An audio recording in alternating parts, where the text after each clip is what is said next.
Hello and welcome to The Brief, where we bring you key economic developments that occurred in the previous week and key activities to watch in the new week.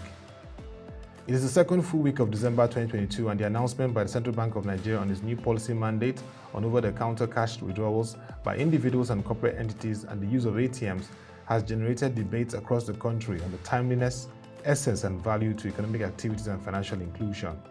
For the key socio-economic events from last week, the Central Bank of Nigeria announced a new policy that mandates deposit money banks and other financial institutions to ensure that over-the-counter cash withdrawals by individuals and corporate entities do not exceed 100,000 naira and 500,000 naira respectively per week. The revised cash withdrawal limits contained in the circular will take effect nationwide on January 9, 2023. The federal government says the second Niger Bridge will open to traffic from December 15, 2022.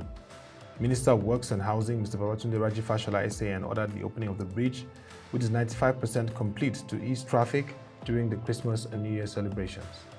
The Nigeria Midstream and Downstream Petroleum Regulatory Authority again assured that the queues at the filling stations will soon disappear as marketers commence massive loading of petroleum products. Chief Executive of the MMDPRA, Mr. Ahmed Farouk, gave the assurance during a stock monitoring exercise with depots in Lagos last week. For the market roundup for the week ended 9 December 2022, here are the key highlights.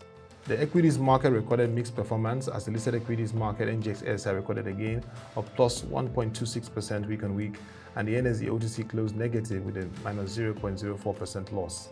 The NEFX rate closed positive and the NAFEX rate closed positive. The BDC rates closed positive. The Brent crude oil price moved down and the WTI crude oil price moved down at the end of the week. The FMDQ debt market size closed positive, while the FX SCI closed flat, while the AEI index closed positive.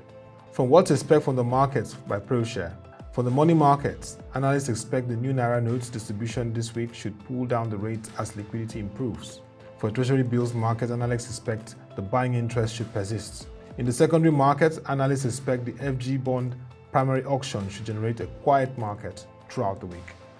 Looking at the economic, financial and capital market events to watch this week, on Tuesday, December 13th, Alpha Morgan Capital will host the 8th edition of its quarterly Wealth and Economic Review with Mr. Bismarck Rawani, CEO of Financial Derivatives, as keynote speaker.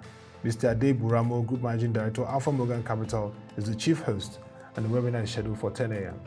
On Thursday, December 15, 2022, the World Bank will launch the new Nigeria Development Update and Country Economic Memorandum. The time for the virtual event is 10 a.m. Also on the same date, the Institute of Directors Nigeria will round off its yearly activities with a dinner-tagged Annual Directors Dinner and Awards Night. This event attracts the cream of the business society, icons of industries, top-level policymakers in public and private sectors. Time is 5 p.m. and venue is the Ballroom Oriental Hotel, Victoria Island, Lagos. Still on the same date, Afex Exchange will host a webinar which will discuss the theme Exploring Sustainable Investments with Commodities. Time for the webinar is 11 a.m. And that'll be all for this edition of The Brief. You can join our website www.proshare.co to read our news stories, reports, and watch our videos. Thank you for watching. Have a great week and please stay safe.